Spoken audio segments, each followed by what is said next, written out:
अब revision of lecture one में हमने पढ़ा था चार्ज। जैसा कि आप जानते हैं चार्ज क्या है, चार्ज कैसी क्वांटिटी है और क्या क्या इसकी प्रॉपर्टीज हैं। चार्ज की प्रॉपर्टीज हम सब पढ़ चुके हैं, तो एक बार हम इनको देख लेते हैं आज का लेक्चर स्टार्ट करने से पहले।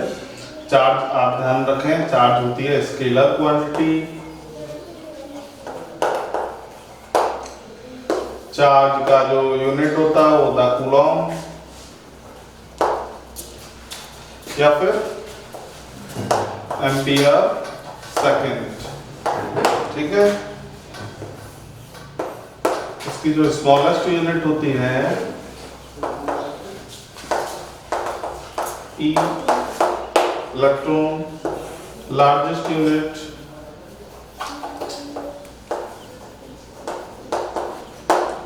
फराडे।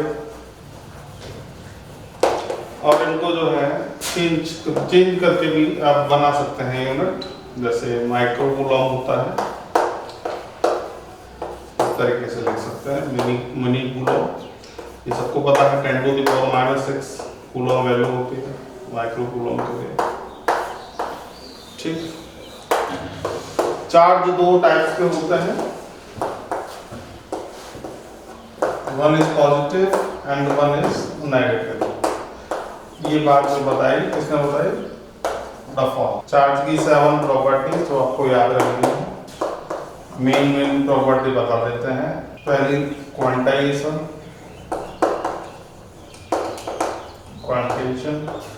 ऑफ चार्ज, जिसमें क्या था कि equal to plus minus n. दूसरी property charge is conservative.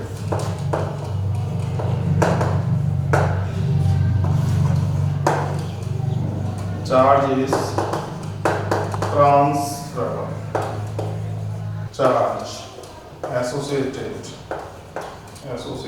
with mass।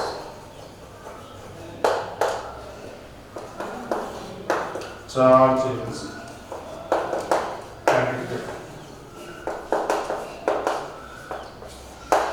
charge leads from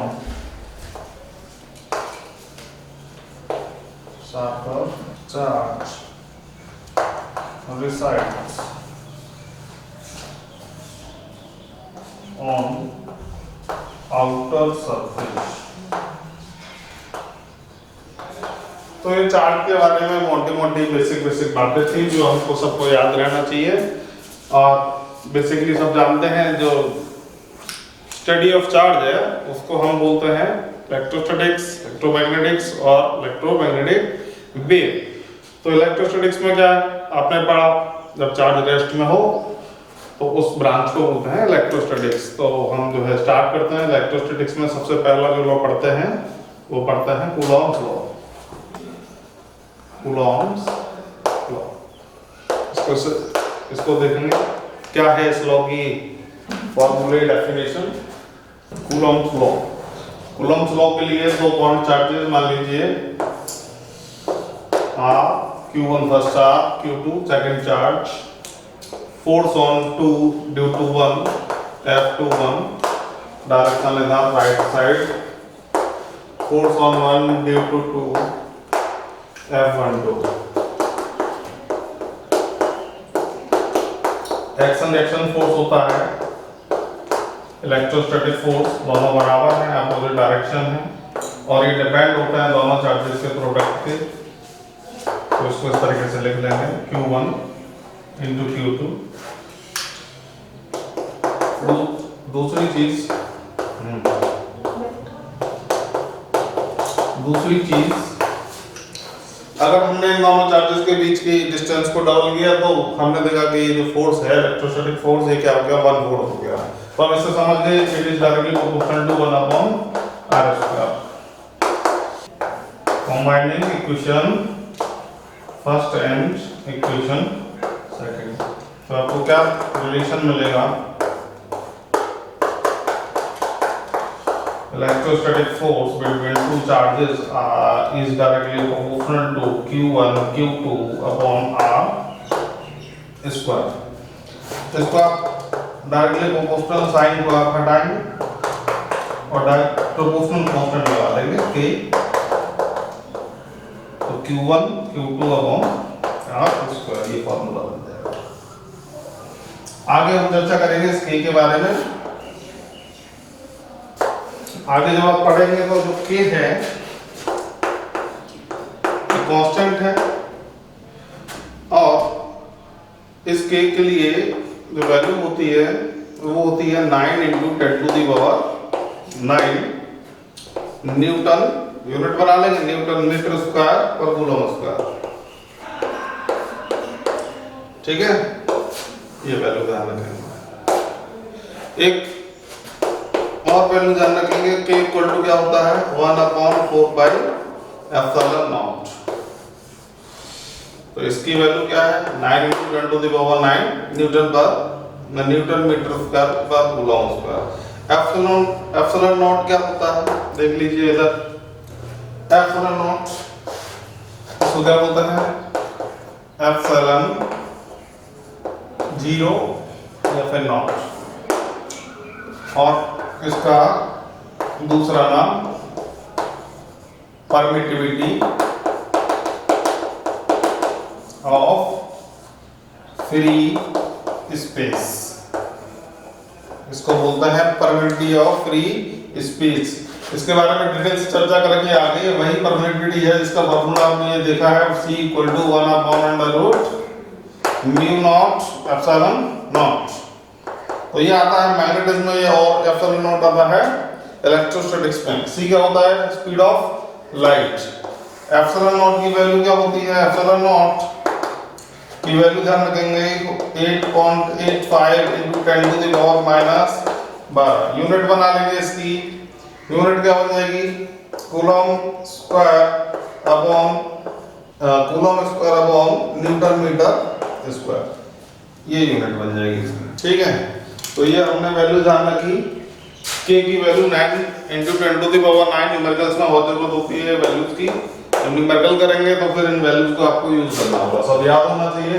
electrostatic force की बेसिक प्रॉपर्टी क्या ध्यान रखेंगे, ये एक्शन रिएक्शन पेयर होता है, एक्शन रिएक्शन पेयर होता है। और एक्शन रिएक्शन पेयर से मतलब क्या समझेंगे आप, एक्शन रिएक्शन पेयर का मतलब ये है कि ये जो फोर्स है ये अलोंग द लाइन यानी टू द चार्जेस लगना चाहिए, और इसको जो है आप एक दूसरे नाम से भी जान सकते हैं, इसको बोलते हैं सेंट्रल फोर्स।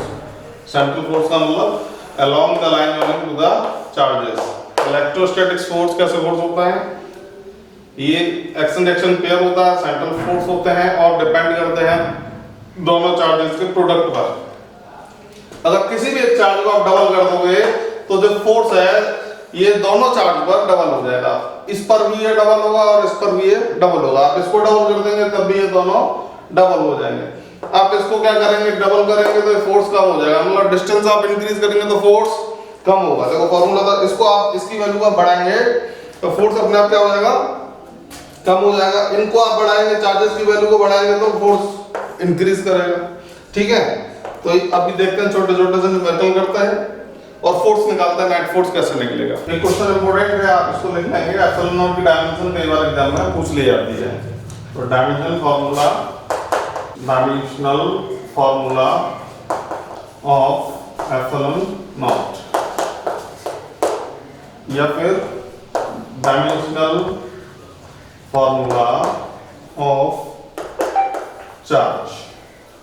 ये क्वेश्चन एमसीक्यू में बोर्ड में एग्जाम में पूछ लिए जाते हैं, तो ये आप ध्यान रखेंगे।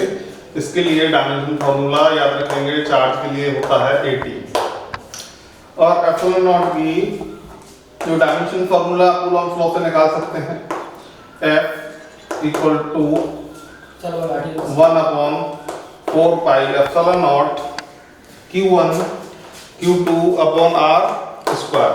तो यहाँ से इसकी वैल्यू आप निकालेंगे। फोर्स का बताइए डायमेंशन फार्मूला क्या होता है, इसको आप चेंज कर सकते हैं। फोर्स का डायमेंशन फार्मूला क्या होता है MLT -2। ये इसके पास कौन जाएगा, R क्या है लेंथ है, तो लेंथ का डायमेंशन में फॉर्मूला L होता है। अब चार्ज का मैंने बताया आपको क्या, AT इंटू AT, तो ये हो गया। ठीक है, अब इसको सॉल्व कर लेंगे। देखिए L है 1 और यहाँ पावर है L की 2,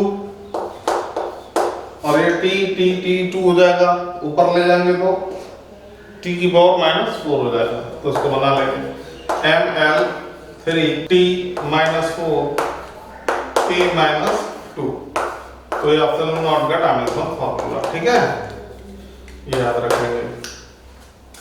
मान लीजिए एक छोटा सा क्वेश्चन कि एक चार्ज ये है आपके पास और एक चार्ज ये है। ठीक है, ये दो चार्ज हैं, इनके बीच की डिस्टेंस आपको दे दी जाए और 1 मीटर।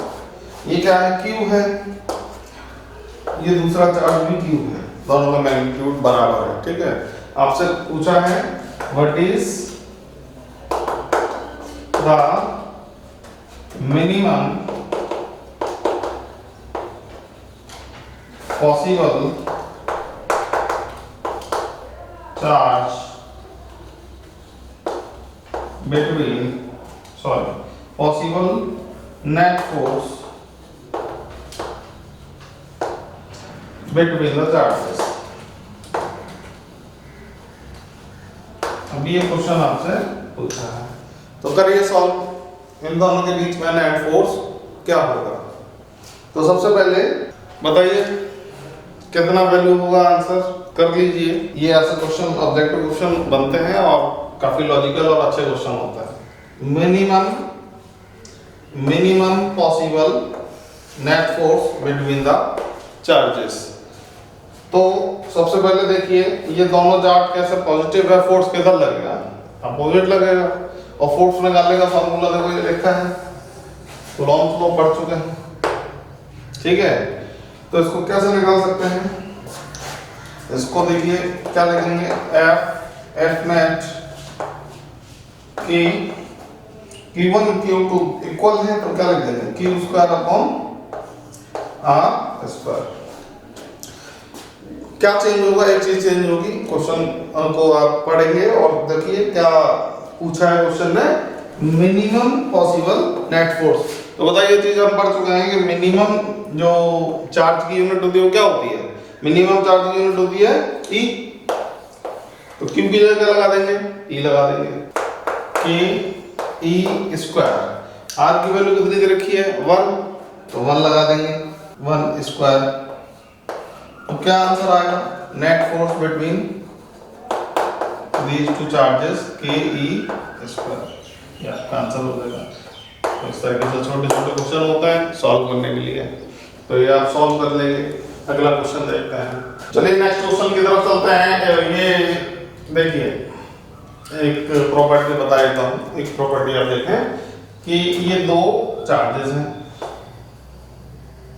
ठीक है, ये की चार्जेस है, ये की चार्जेस है, माइनस क्यू है। ठीक है, तो ये एक चार्ज है प्लस क्यू, ये एक चार्ज है माइनस क्यू, दोनों के बीच में सबको पता है। अब कैसा फोर्स लगेगा, अट्रैक्शन फोर्स लगेगा। ये दोनों के बीच में कैसा फोर्स लगेगा, अट्रैक्शन फोर्स।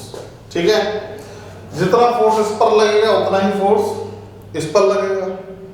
अब ये दोनों का जीवन बहुत अच्छा चल रहा है, दोनों एक दूसरे पर अट्रैक्शन फोर्स लगा रहे हैं, लेकिन सपोज टू बी दैट कि इनके बीच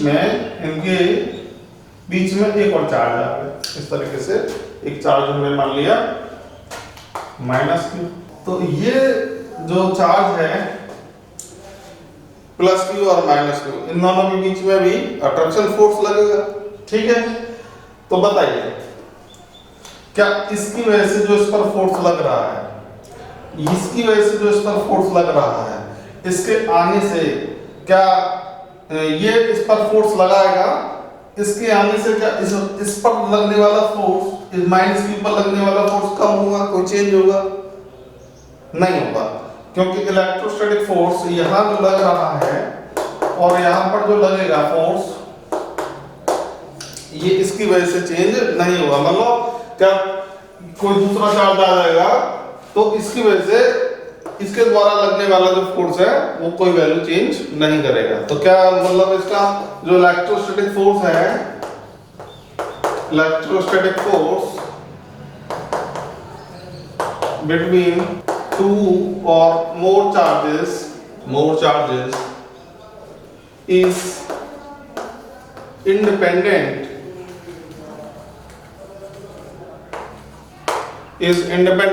in the absence or present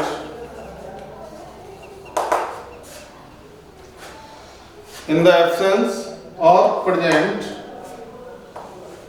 of third charge. Electrostatic force between two charges is independent in absence or presence of third charge. कहने का मतलब है कि तीसरा चार्ज हो दो चार्जेस के बीच में या ना हो, इलेक्ट्रोस्टैटिक फोर्स पर कोई चेंज नहीं होगा। तो ये बहुत इंपॉर्टेंट प्रॉपर्टी याद रखेंगे, न्यूमेरिकल्स में आप यूज कर सकते हैं इसको। ठीक है, एक ये छोटा सा क्वेश्चन सॉल्व करते हैं। ये तीन चार्जेस हमने मान लिए वर्टेक्स और ट्रायंगल्स पर रखे हैं, एक यहाँ और एक यहाँ। ठीक है, ये ट्रायंगल है इक्विलेटरल ट्रायंगल जिसकी तीनों साइड कितनी है ए, और ये चार्ज मैंने ले लिया क्यू, ये भी क्यू और ये भी क्यू। ठीक है, तो बताइए किसी भी एक चार्ज का नेट फोर्स कितना होगा। किसी भी एक पर्टिकुलर चार्ज पर आप नेट फोर्स निकाल सकते हैं। तीनों की वैल्यू सेम है, तीनों की डिस्टेंस सेम है, तो बराबर ही रहेगा। आप किसी पॉइंट पर निकाल सकते हैं। मान लीजिए आप यहाँ निकालना चाहते हैं, इस पर पूछा गया है। इस चार्ज पर बताइए नेट फोर्स कितना होगा, ये क्वेश्चन है। ये छोटे क्वेश्चन है, आसान क्वेश्चन है। अगर आप कंसेप्ट देखो, फिजिक्स में क्या होता है, कंसेप्ट क्लियर होता है तो आसानी से आप क्वेश्चन कर पाएंगे, अदरवाइज आपको दिक्कत होगी, आप आंसर सही नहीं निकाल पाएंगे, गलती हो जाएगी कहीं ना कहीं, आपके मार्क्स कट जाएंगे। इसलिए लॉजिकल क्वेश्चन होता है, टिपिकल क्वेश्चन भी बनते हैं फिजिक्स के, तो उनको सॉल्व करने के लिए कंसेप्ट क्लियर होना बहुत जरूरी है। ठीक है, तो चलिए देख लेते हैं।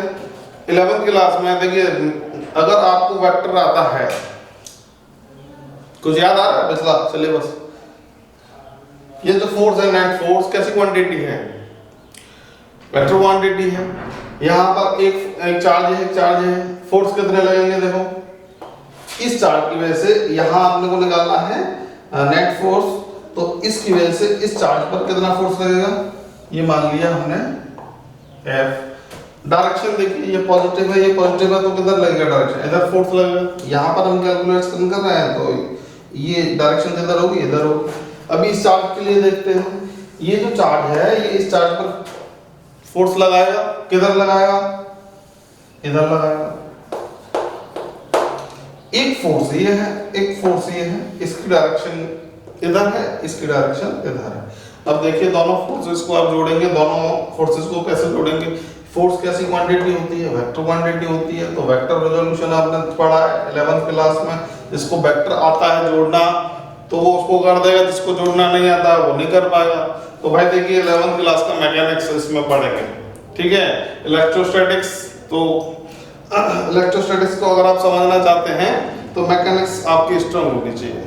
जिसने मैकेनिक्स ढंग से नहीं पढ़ी है उसको नहीं समझ में आएगा, कुछ भी नहीं समझ में आएगा, खोपड़ी से ऊपर होकर उड़ जाएगी पूरी इलेक्ट्रोस्टैटिक्स। समझ लीजिए इस बात को, मैकेनिक्स होना चाहिए, वेक्टर आपको स्ट्रांग होनी चाहिए, तब आप अच्छे से न्यूमेरिकल कर पाएंगे। ठीक है, ध्यान रखें, खेत में ट्रैक्टर और फिजिक्स में वेक्टर बहुत इंपॉर्टेंट होता है। तो देखिए चलिए कर देते हैं इसको, इसका नेट निकालेंगे। ये वो रिजल्टेंट थीटा कितना हो जाएगा, इक्विलेटरल ट्रायंगल 60 डिग्री, सबको पता है।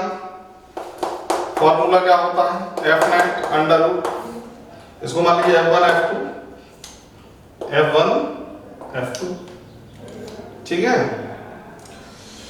इसको मान लीजिए फर्स्ट और ये 2 F1 F2। ठीक है, अब इधर कर लिखते हैं इसको, F नेट इक्वल टू कैसे निकालेंगे, F1 square F2 square plus 2f1 f2 cos theta. ठीक है, इस तरीके से। चलिए देखिए कैसे लिखेंगे इसको। इसकी वैल्यू क्या होगी, f2 की सबको पता है k, q1 q2 q square upon बीच की डिस्टेंस a तो a स्क्वायर। इसका मैग्नीट्यूड कितना होगा, k q square upon a square.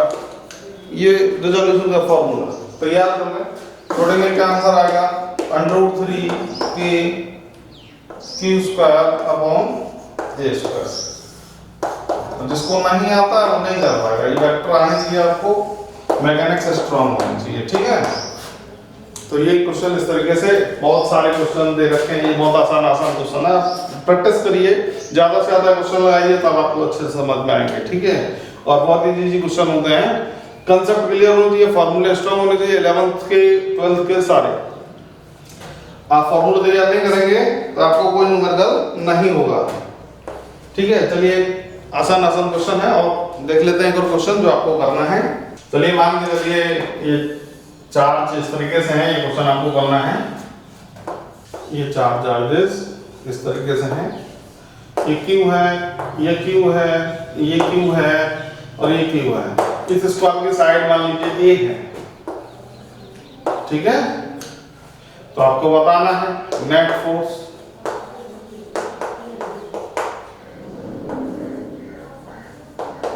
On इसको मान लीजिए 1 2 3 और 4 ऑन फोर्थ चार्ज।